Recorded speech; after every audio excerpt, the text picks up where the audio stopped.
Jeffrey, nou binnen wij hier om een hele bijzondere reden. Ja. Kun je eens vertellen waarom wij hier binnen? Nou, omdat Maika 16 puppies had. En waar is Maika? Deze hoen. En hoe bijzonder is dit? Kun je dat eens uitlezen? Nou, best wel bijzonder eigenlijk. Want waarom is het zo bijzonder? Nou, omdat een hoen net zo snel 16 puppies krijgt. En wat voor puppies binnen het? Een Mechelse herder puppies. Wij zijn hier op de zwartboerderij te Kalmensweeg van Mariënzaten. En het hele bijzondere is dat onze hoen 16 puppies had gekregen. Dat is ontzettend vol van een Mechelse herder. Dat is eigenlijk net normaal, dat gebeurt nauwelijks. Tolw is al een hele prutte. Dus, En wanneer hing je hem in de gaten dat het om zoveel puppies ging? Nou, bij de bevalling, maar pas eigenlijk aan het einde van de bevalling. Want we hier 10 puppies en toen wie een oren hier zie je niks meer. En toen weer ben ik klaar en ik bevielde de buik. En toen zei ik tegen Raymond, mijn man, volgens mij zit er nog het hut zien. En ik zei, van is er nog meer puppies in? En ik zei dat en inderdaad, ze begonnen met te smieten. En toen kwamen er heel gauw achter elkaar nog eens 4 puppies. And they called it puppy love. Just because we're in our teens. Tell them all, please tell them it isn't fair to take away my only dream. En heeft dit wel eens jij mooi maken? Nee, net mijn 16 puppies.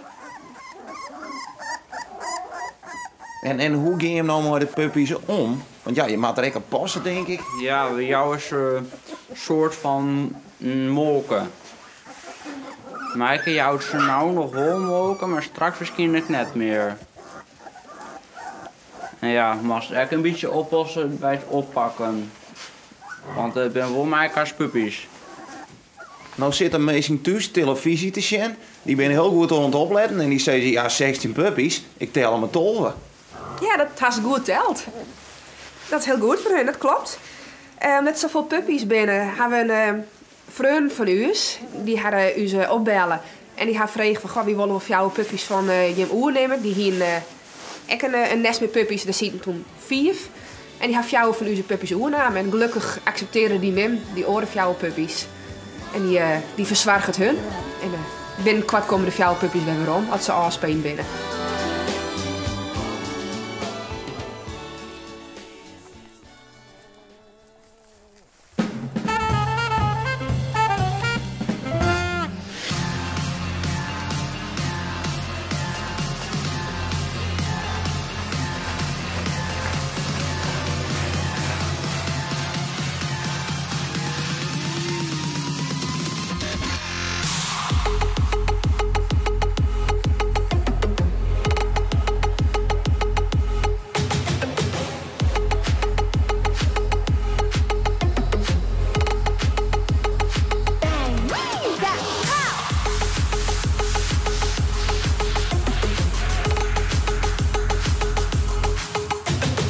Ik ken al die cirkels hier zien, maar wat is dat nou eigenlijk? Reunrad.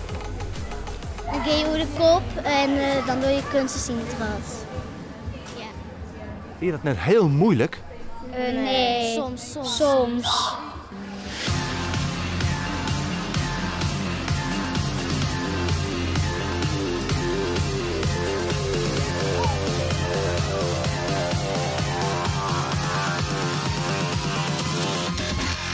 En wat is nou het moeilijkste? Is dat over de kop gaan, die beet horen? Of wat vind je zelf het moeilijkste?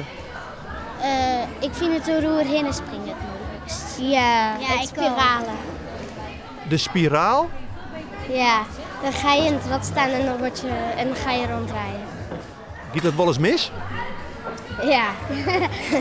En wat gebeurt er dan? Nou, dan val je gewoon zo in één keer op de grond. Reunradturnen is eigenlijk een sport voor de kruk en de krek. De kruk, dat kind dat nooit koppeltje duiken kan op de mat en dat niet over die bok kan, die kan hierin staan en ratslag doen. En de krek, die gaat gewoon harder.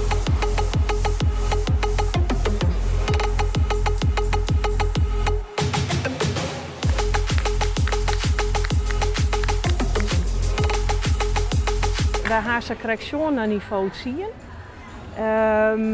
Dat is het instapniveau. Ze zitten maar de vatten vast. En dat is prachtig. Dat is echt heel leuk. Je hebt het zelf ook wel zien. Ik had het 1 keer dieren. Dat wie maar een groep toeristers. Dus ik zei, ik wil dat 1 keer muziekje, hè? Ik wil over de kop. Maar ja, de wist dat net meer zo sterk. Maar die kerst er net uit. Dus ze dienen van alles nog wat bij me en ik kom geen kant op. Dat is prachtig. En wat moet je nou doen? Je hebt je handen daar en je pakt er tegelijk om. En dan is je van aftrek. Snap je? Is het leuker als turnen? Ja. Ja, ik vind het wel leuk. En hoe is het met de jongens? We hebben geen jongens in de groep. Nee, maar je kan wel op een als jongen. En ben je nou als een Nederlands kampioen of zo? Nee. Volgend dier. Nee. En hoe is het met mem? Ja, goed. Heel, Hier met mijn klamme handjes. Nee. Ze dient echt heel goed. Nou, en dan ga je een gerustje met hem. Oh, wacht je natuurlijk wat uitslag wijzen zelf. Wat denk je hem zelf? Tweede plak. Tweede plak.